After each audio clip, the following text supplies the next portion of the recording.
সঁচা মিছাটো আমি নাজানো। এই কথাবিলাক ৰাইজে ওলোৱা, গৰিমা গাৰ্গেতো আমাক কোৱা নাই।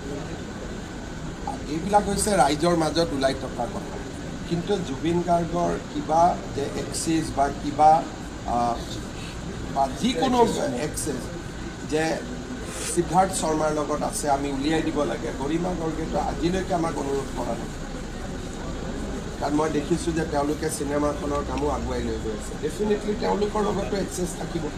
যদি এনেকুৱা কিবা ঘটনা আছে যে যিটো সিদ্ধাৰ্থ শৰ্মাই লুকাই ৰাখিছে, প্ৰথমটো গৰিমা গাৰ্গে আমাক ক'ব। আৰু গৰিমা গাৰ্গৰ লগত কমিশ্যনাৰ পুলিচে সদায় কথা পাতি আছে। গতিকে ফেমিলিৰ ফালৰ পৰা এইবিলাক কথা আমাক আজিলৈকে কোৱা হোৱা নাই। খালি ফেমিলি এটাই কৈছে যে আপোনালোকে আমাক ন্যায় দিয়ে। কিন্তু বাকী যিবিলাক কথা সামাজিক মাধ্যমত ওলাই আছে, বাতৰি কাকতত ওলাই আছে, এই কথাবিলাক গৰিমা গাৰ্গে আমাক জনোৱা নাই। গতিকে আপুনি যদি ভাবে বা আন কোনোবাই যদি ভাবে তেনেকুৱা কিবা তথ্য আছে, মই আহ্বান জনাম আপোনালোকে যেন CID-ক গৈ পোনে পোনে এই তথ্যখিনি গতাই দিয়ে, তেতিয়া আমি অনুসন্ধান কৰিব পাৰিম। আৰু মই ইমানো প্ৰতিশ্ৰুতি দিছোঁ যে SIT-ক অলপ সময় দিয়ক। SIT-য়ে যদি কৰিব নোৱাৰে বা SIT-ৰ কাম কাজত অসমৰ ৰাইজ সন্তুষ্ট নহয়, আমি ইয়াক CBI-লৈকেও প্ৰেৰণ কৰিম।